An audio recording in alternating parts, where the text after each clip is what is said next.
Good morning, everyone. Good morning.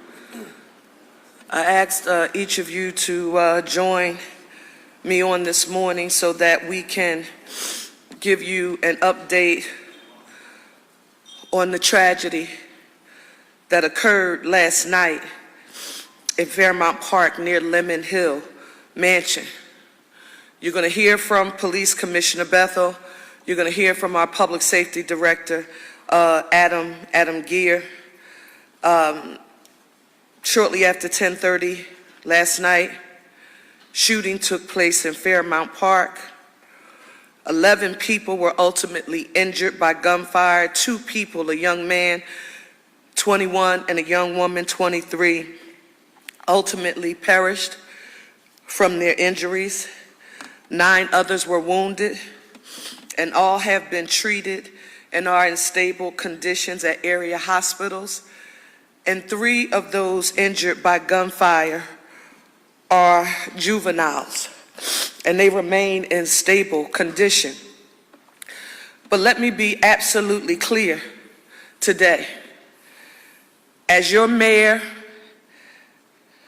I want to affirm to all of Philadelphia on today that there are no excuses for this.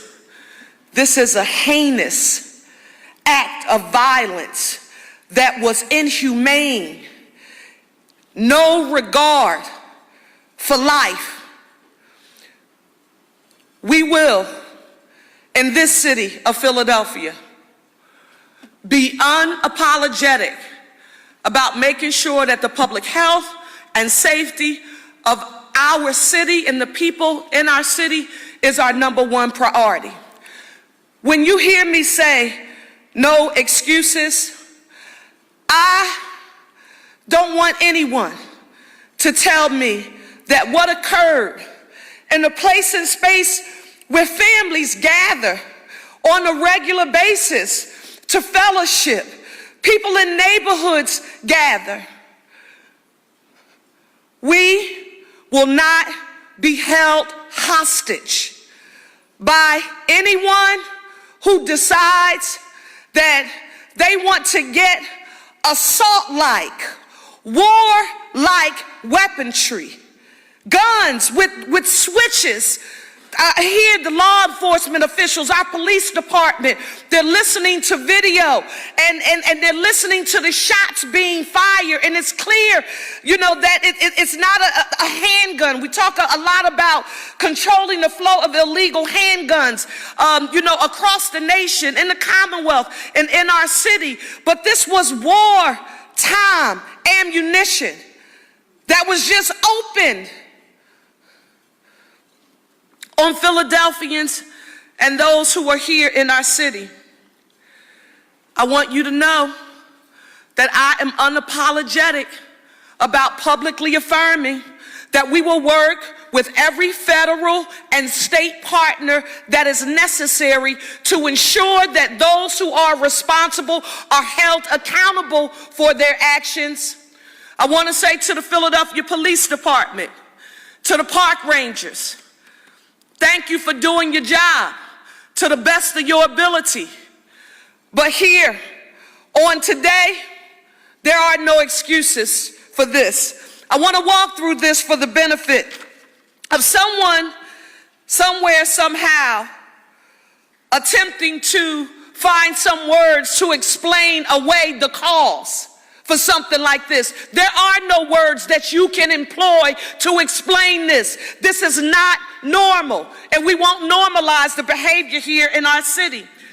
I want to talk about these guns for a second. The Philadelphia Police Department recovered 5,000 crime guns last year, 5,474 to be exact. They made over 2,000 arrests for firearms violations last year. 2,327 firearms arrests to be exact. How easy is it to get a gun illegally and or otherwise in our city? We know that they come in every way imaginable, but we as a city, and now I'm not talking about as a mayor, I'm talking about as a resident on a block. I'm talking about not just as a mother being concerned about my own child. I'm talking about mothers and fathers being concerned about young people who you know are living in circumstances that affirms for us that life for them is not a crystal stair.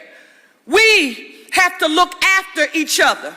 We have to find a way to not just make sure that we're taking care of our own, but we are all a part of a village. It's the greatest gift that you could ever ask for a person. When I was running for mayor, I'll never forget an interview. They said, Mayor, if there's one thing you could give the people of the city of Philadelphia, what would it be? And I told him I would give people the same thing that saved my life. I would give them a connection, a connectedness to something that's bigger than them as an individual. We are doing it now in every way imaginable. Where's Adam Gear? $25 million in anti-violence funding, Councilmember Jones and Councilmember Young. Nearly 8,000 summer jobs being filled by young people through our career-connected learning program. Extended day and extended year. Over 7,000 young people getting before and after school programming at no additional cost. We're proposing to increase that number now. 400 lifeguard positions to fill. Pool maintenance attendant positions, another 400 pool maintenance attendants to fill. 191 recreation centers, 71 swimming pools, over 1,400 athletic fields and courts, more than 110 summer day camps, and over 1,000 staff-led programs, including sports, creative arts, and educational activities. Mental and behavioral health is here for those who have experienced or been impacted by violence and have been traumatized as a result of it. For parents, for caregivers, for people who see and know that a young person is engaged in some kind of activity that they shouldn't be, and or it doesn't have to be a young person, because remember, these were young adults and young people who were impacted. We have a number you can call 211. We have evening resource centers in neighborhoods. There is no one who can tell me that this city of Philadelphia is not doing what we should do and moving the needle on anti-violence efforts when we have a comprehensive strategy. We don't just think that Police Commissioner Bethel, I don't care how good he and his officers are, we can't police our way out of this. The park rangers can't do this alone. Our approach is comprehensive. It's prevention, it's intervention, and enforcement. But guess what? I will not apologize for calling on our federal partners and our state partners to work with the city of Philadelphia to ensure that those who are responsible for this are held accountable, and for us to do any and everything that we can to make our public health and safety our number one priority. I was thinking about a time that I felt good. And man, I was so proud after the Eagles parade. I saw the pictures. If you didn't see an aerial view of it, you don't really know the magnitude of what we had just experienced. But to see all of those people from across the nation in our city celebrating without any challenges as it related to serious violent acts. Philadelphia, we're going to continue moving with prevention, intervention, and enforcement. Parents, caregivers, we know this is not an easy job. I was raised by my grandmother and my grandfather. I know it's tough. We have to know where our young people are. And for those who don't have young people who are in their homes as their children, or they're not raising them, I'm thinking about the young men and women. They were adults to us, but now I know that they were young adults when they were actually doing this. They founded and organized and ran the little league I was a part of, the Oak Lane Youth Association. We need a collective, holistic approach to address this issue. And if there's anybody who's going to stand up anywhere in this nation, in this commonwealth, or in this city and tell you that if the city of Philadelphia would do just this one thing, all of this would be over, they don't know the level of complexity of this challenge. I'm looking at the work we're doing right now. We're tackling housing. CCME, Clancy's back there, workforce development, putting people on a path to self-sufficiency.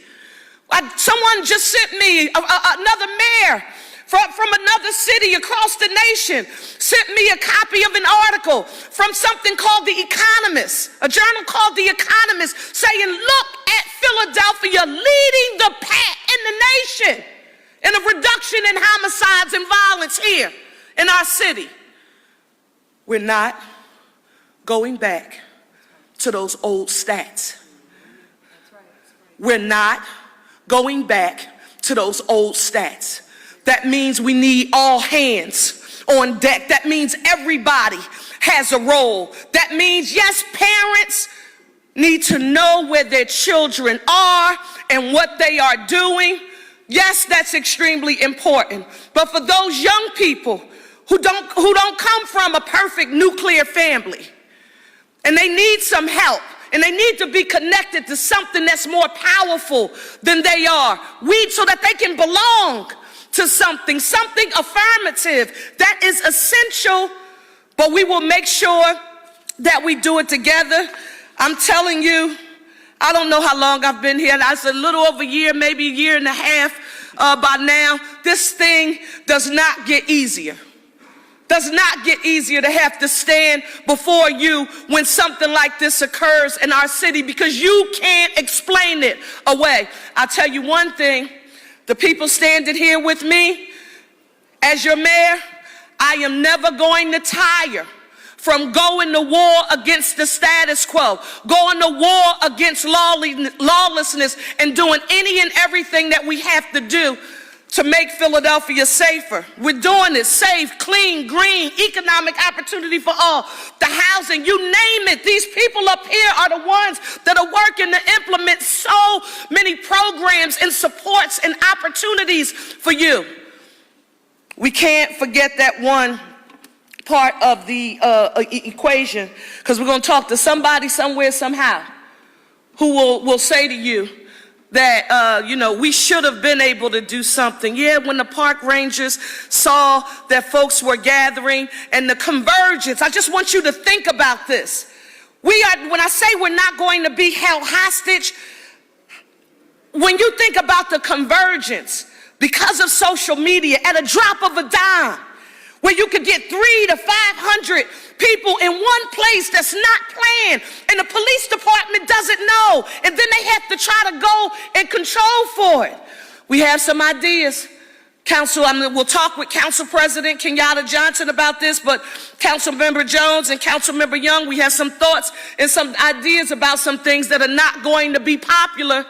So when you see us making some decisions that are not popular, you will understand why. But we're not going to be held hostage in our city. We have amazing events coming up in here. Philadelphia will be on the world stage.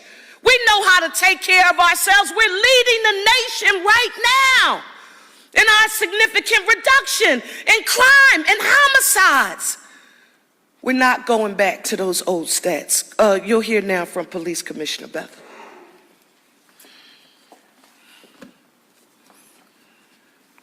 I got to pause for a moment, let that sink in. I think the mayor's remarks, and I'll let them stand for themselves, and how incredibly I'm supportive of her. But her words, "we are not going back," resonates with us back here, and we will not be held hostage. Just let me give you a recap of what happened yesterday, and you know, from the time that happened, I was engaging with the mayor almost 12:30 at night this morning. But around 6 o'clock yesterday. The men and women, as you already know, we deploy for a myriad of issues that happened over the weekend. One of those are ATVs, car meetups, and most recently dealing with the issue around juvenile meetups, brought CB more different areas. So we prepare for that. We're also tracking through our intelligence and looking at social media to garner as much information to give us what's going on. There is some activity earlier in the day in certain districts that the men and women were able to dispel and keep moving.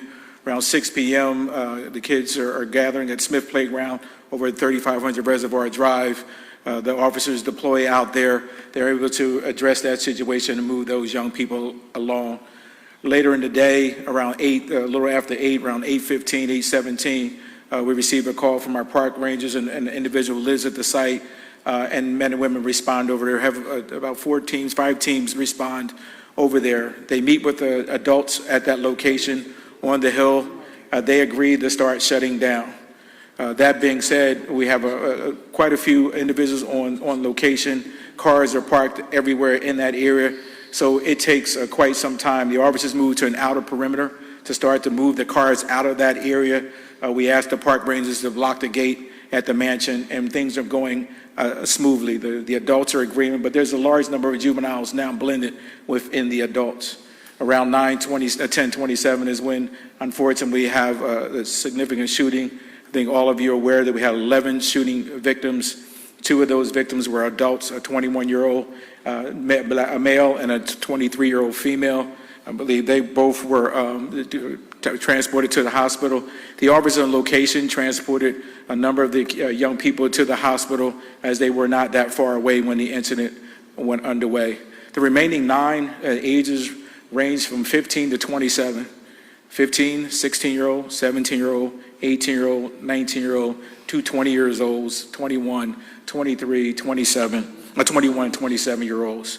So we have a significant range of ages. And so we are continuing to do an investigation. As you know, when I seen my executive team behind me, we're on location to about 1:30 this morning. The scene, because of, there's no lights up there, it's very dark. My team has been out there this morning. I think we've cleared the scene at this point. We've recovered all the evidence that we have at this point. And now we're moving into our posture now to identify those individuals involved. So we do ask if anyone has any information, 686-TIPS, 215-686-TIPS, to give us any information related to this matter. And so that's what we have up to this point in the investigation. It will be a significant investigation. And unfortunately, we were here last year, as the mayor knew, out in the park around June 14th, when unfortunately we had a shooting out in the park. As a result of that, I've directed my team to increase our posture in the park. Starting this weekend, we will develop a deployment plan that puts us into the park, not to be going after permits and that type of activity, but more importantly, to keep up with the intelligence. Right now, the intelligence is coming through our portal. It's not fast enough. We need to evolve, and so we're going to be putting in a number of different law enforcement assets into the park to identify activity ahead, with the hope that we can stave off these activities before they occur, work with those organizers to be able to stop them before this occurs. But I tell people, and as a young kid growing up in West Philadelphia, I spent many a day in the park, many a day in the Belmont Plateau, I played baseball at 33rd and Dolphin, never worried about a shooting on the park. In the rec centers. And I would continue to tell you, even though we have these events at the park, our parks are to still continue to be the safest place, like our rec centers and our schools. I know there's concerns about the Roots Picnic and Roots Picnic this weekend. We've always put a significant, it's different when you have an unprovoked, unscheduled, unplanned event, as we did this morning or last overnight. But we're going to the Roots with significant planning. Giselle Jones here, who oversees that work. We work collectively with her team to make sure that we have a significant deployment. We will take a look at our deployment and possibly do some additional enhancements. But the Roots Picnic has been a family event. It's been a safe event, and we feel confident. We're confident. I don't feel confident. We're confident that it'll be that way. I know there's going to be some concerns around FIFA for next year and being at Lemon Hill. We're going through a very comprehensive plan as it relates to that. Again, that will be a very structured, organized an event with a lot of strategies in place to avoid any of this negative behavior. And to the final point the mayor raised around our federal partners, we are now working as a result of this incident last night. Commissioner Benoit, who runs over all the investigations, is working with our federal partners, the FBI, ATF, our marshals. It is a full court press to address the issues that happened last night. You heard the mayor say, I talked to my SWAT team, we're pretty confident, even though we don't have the weapon in hand, that a switch was involved.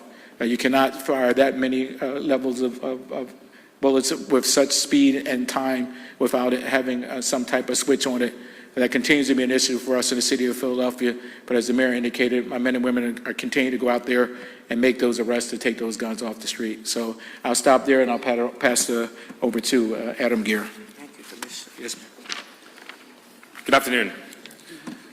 Ongoing this morning, the rapid response protocol from the Office of Public Safety continues in response to last night's incident. The following city services, primarily through our office being engaged now, are our Community Crisis Intervention Program. They are the lead for direct engagement for those affected, including the gunshot victims. The team is actively assessing the risk of retaliatory violence and intervening when necessary. In addition, they work closely with community leaders such as block captains, faith leaders, and stakeholders to support stabilization efforts and identify urgent needs in the neighborhood. We have our GVI team and our GVIJ program, which we launched under this administration. Several of the victims, several of those involved are juveniles. They will be assessed by our team to see if they are appropriate to be brought into that juvenile group violence intervention program. The Philadelphia Police Department Office of the Victim Advocate, who we work closely with, their VAO officers have provided victim identification and next of kin notification. They're also canvassing the 9th and 22nd districts to identify any other additional victims and assess immediate needs and impacted communities. Our Office of the Victim Advocate has provided direct crime scene cleanup services and is offering both short and long-term housing relocation support to victims and their families. The officer also connects survivors with appropriate resources beyond its internal scope. Amir, who we have here present today, their leadership, upon receiving information from the VAOs, Amir will provide a wide range of needs. These include safety and relocation, access to food, clothing, transportation, support for property damage, as well as counseling and trauma-informed services. Now, while Amir is focused on group gun violence intervention, I'll just have you know they will stop at nothing. They will, if you need help, they will go. They were up there when tragically the plane crashed. Nothing to do with gun violence, but they were up there providing support to our communities. Town Watch Integrated Services is conducting a thorough neighborhood assessment to evaluate the strength of community support systems and identify existing resources and service networks. Faith-Based Affairs, Dr. Mary Palmer, Bishop, from our Office of Safe Neighborhoods, is identifying and engaging local faith-based leaders to promote healing and community solidarity. These leaders help build resilient support networks and offer emotional and spiritual care to those affected. And as the mayor mentioned, our 211 anti-violence hotline, 211 option 2. 211 option 2. Does not matter the time of day, you will get someone live speaking to you who has access and a list of all of the resources. No matter what they are, they will get you in contact and connect you to those services. I want our folks to know that. 211 option 2, do not hesitate. May not be today, may not be 3 days, may not be 3 months until you feel like you need help. Or someone you know is exhibiting signs that you think they need help, that they are affected by something like this. Call that number and they will provide that resource to you. I want to echo what the mayor said. We are not going back. That's not the group of characters who I've gotten to know, who I'm working with, our community partners, our other city partners. We are not going back. I want the citizens of Philadelphia to know, as the mayor said, we will not be held hostage. This is one individual. They will not be the masters of our fate. They will not control and take hostage not only our physical, right, sense of safety, but also our emotional sense of safety. This one person with a switch who is a coward, who will be arrested by Commissioner and his team and brought before the courts for justice, will not hold this beautiful city hostage emotionally or physically. We will move forward. Now I'm going to hear from Councilmember Curtis Jones, who is the chair of City Council's Committee on Public Safety. Thank you, Madam Mayor, and thank you, team. Also, Lemon Hill is in my district, in the 4th Councilmanic District. Perceived to be a safe space where people can come and have things like picnics. I want to emphasize, as Chair of Public Safety, is the vast majority of Philadelphians are law-abiding citizens. The vast majority of our young people are law-abiding citizens. This month, you will see thousands of individuals graduate from school, go off to colleges, go off to the military, and do productive things with their life. But for a small minority of folk that view their world as finite and that they can control our space, let me say this to you. As you can hear, there are plenty of programs for you. The right hand of fellowship or the left hand of punishment. We, this mayor, this team, has been proactive like a verb, not a noun. Every time we assemble like this, our mayor does something to move the needle along the line. We have outlawed switches in the city of Philadelphia. We have moved in city council to outlaw poo shiesties, those masks that those predators want to don in order to go hunting. What we are seeing is that more and more of those predators are coming around looking for people in the crowd. They don't care about Mom Moore, who's out there with a picnic basket and a blanket, trying to enjoy the first day officially of summer. We want to send this message to you. We love you, but we love you enough to sit you down. And the things that the plan, that working with City Council and the mayor, that we are not going to concede Lemon Hill. We're not going to concede Belmont Plateau. We are going to fight to keep that safe space for the citizens of Philadelphia. So if you want some help, come on down. But if you don't want help and you persist in your ways, we got space up state for you. Thank you. Thank you, Councilmember Jones. You just reminded me, Councilmember, when we talked about in the park, and we talk about lights and cameras, City of Philadelphia working with the council, comprehensive plan, working on a comprehensive plan to increase the number of lights and cameras in public spaces all across the city of Philadelphia. Why is that? That's a part of the comprehensive prevention, intervention, and enforcement. We know the data in the research Penn conducted that shows that there's a statistically significant difference in the amount of violent crime that takes place in areas that are clean and green and bright. And so we're working to do that all across the city. In addition to that, I was unfortunately just informed that because they found 3 different types of casings, we know that there were 3 shooters thus far. So it is not one. There are 3 different types of casings. So we know that there were 3 shooters. We now want to take any questions. Yes.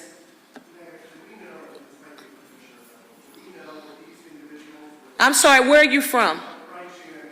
Okay, Ryan, thanks, dear. The individuals who were shot, we know at this point that we say they were targeted, or they just in the area while police were trying to clear them out. We can't specifically say that they were targeted at this point or not. I mean, we will be able to continue to go through our investigation, but we're not able to tell you at this point till we go through an interview process with all of them to see if they were in fact targeted. You said there was a number of 2,000 started conversion with adults. Do you know how many people? Yeah, the numbers have ranged. I mean, I've heard from anywhere from 2 to 3 that some people are saying 900. I think when you get folks into a space, you know, it's hard to determine the exact number. And I don't, you know, so I can't give you a specifically, that number probably ranged throughout the day and then obviously coming down as people are leaving, but I can't give you a pinpoint as to how many people are actually there.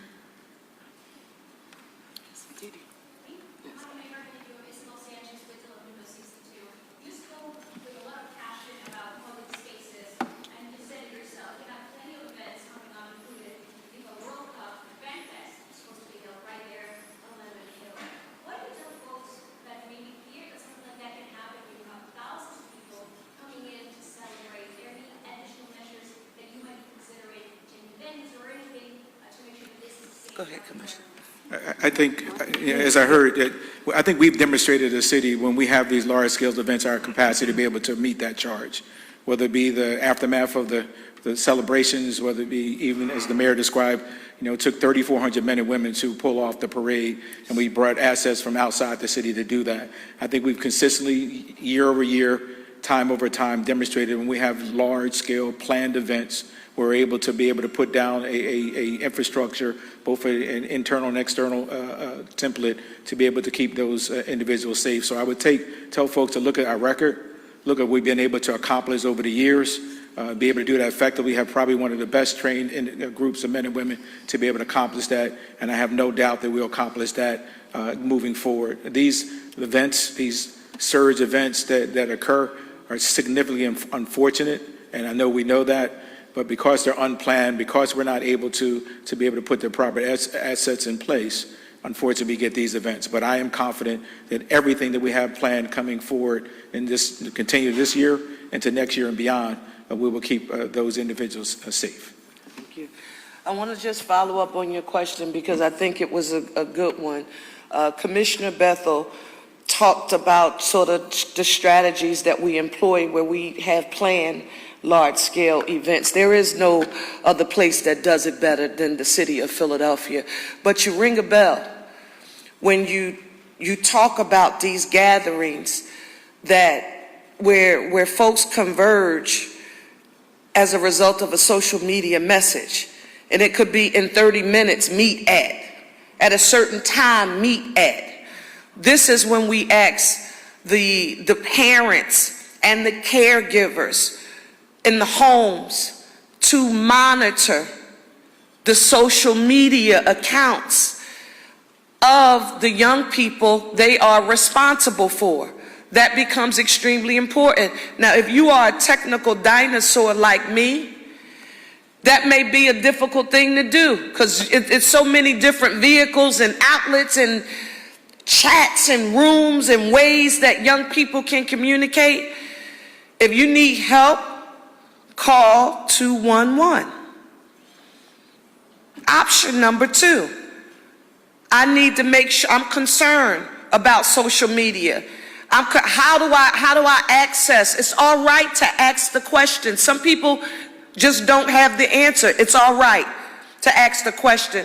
But social media plays a huge role in the impromptu nature of the gathering so that we can't do what we do well. Because, I mean, it's very well known that when there are large-scale events, we understand the assignment. But we have to make sure we use every vehicle at our disposal, and the monitoring of the social media is extremely important. And the only reason why I'm asking those of you who are in the press to identify yourself, because it's been brought to our attention that sometimes we have had some folks asking questions who are not members of the press. Yes.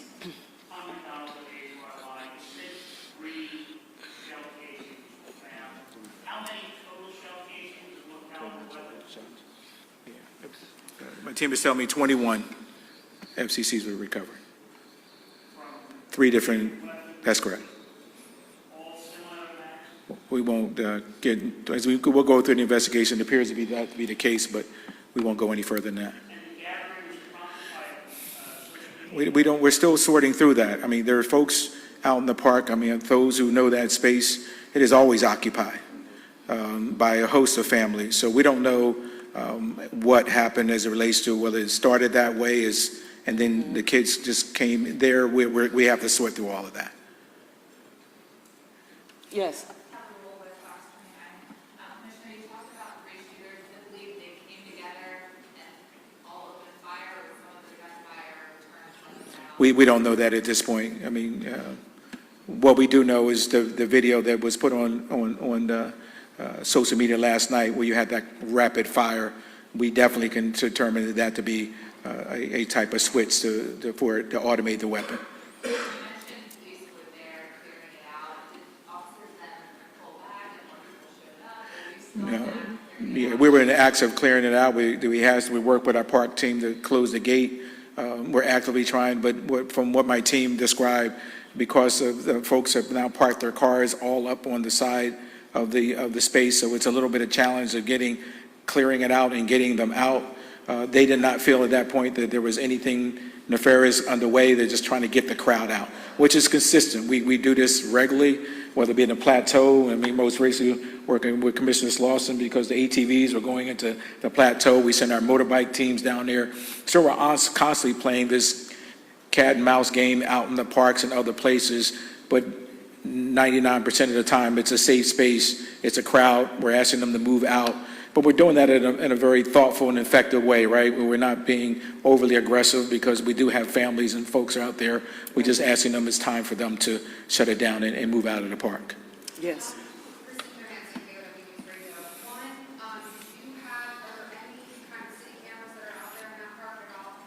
Well, I don't know, say specifically to the park, but that area we do not have cameras. And then the second is, how close were police nearby? Were they kind of in the park at the time this happened, and how quickly did they respond? Yeah, from my records, they have about 75 to 100 feet away on the other side of the area where some of the media were parked last night in the roadway. They hear the gunshots, and as a result, they responded, and they started taking those who've been shot to the hospital. I'm sorry, I need to just respond to that quickly, and I need to say this, because someone somewhere somehow, will say that if, a police officer was 75 feet away, the police department could have stopped this from happening. This is not, it was this random act of violence that occurred in what is normally one of the safest places where families gather in our city. Is not something that the police department could have solely and individually just prevented from happening. So I just want to note that and state that for the record, because we won't police our way out of this alone. That's important to state. Yes, sir.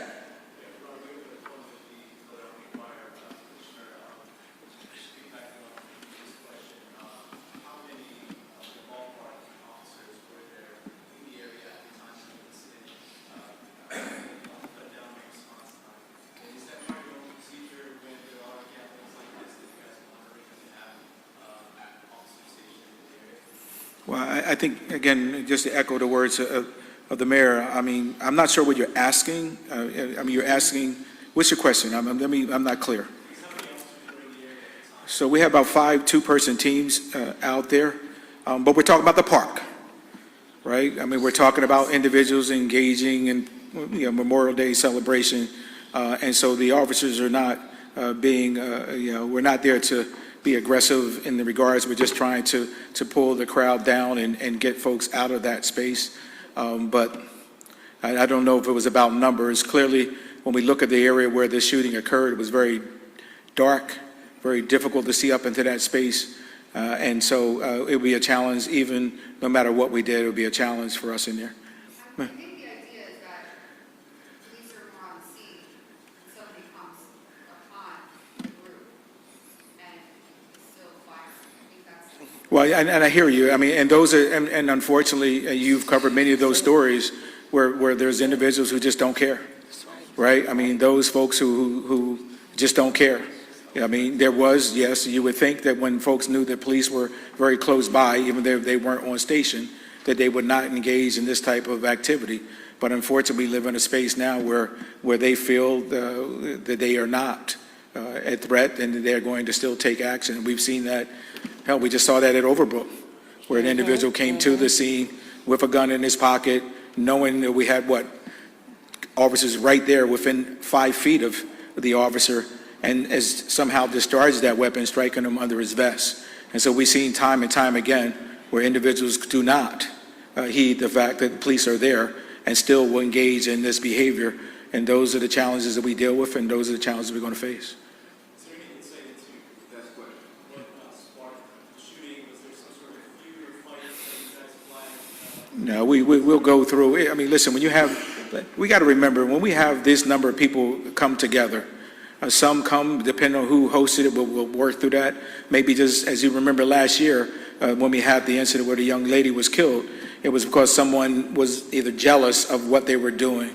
And so when you have that level of convergent behavior, you have conflicts across the city, and now A sees B, unfortunately, is on. And so it could be just that quick of a trigger that I saw the guy who did something to me, he sees me, we both are armed, and we're going to now engage each other. We don't know if there was an exchange of gunfire at this point between the two combatants or what that was, but that's the unfortunate part of this process. It can happen in seconds. Commissioner, where were you when you found a shotgun Yeah, out in in the somebody's coat? we were out in the 12th district, and the officers were, that was doing a parade and event, that we were actually had folks outstage to be able to deploy an event. There was something, in that case, the gentleman had a AR-15 down his side of his body, and the officer was ready to engage them. This is the last question. Commissioner, we heard you, the mayor, and the director here mention those switches. Is that something you're seeing more of? How difficult is it for your officers to do those activities? Yeah, I mean, so this year, I think this year we're seeing a little bit fewer switches than we have in the past years. But unfortunately, when they do engage, the amount of firepower that they can exhaust, I mean, you can go through a magazine in seconds. This is war, right? If you get a chance to listen to the video, that's the sound of war. You know, when you have an automatic weapon that you can empty a magazine, a 20-clip magazine in seconds, it is meant to kill, to create carnage, and to hit as many people as possible. And in this case, you see it was able to do that. So it's a challenge for us, but we continue to go out and grab these individuals. We oftentimes don't know if they have a switch on them, only when we do make the arrest. Thank you, everybody. Thank you.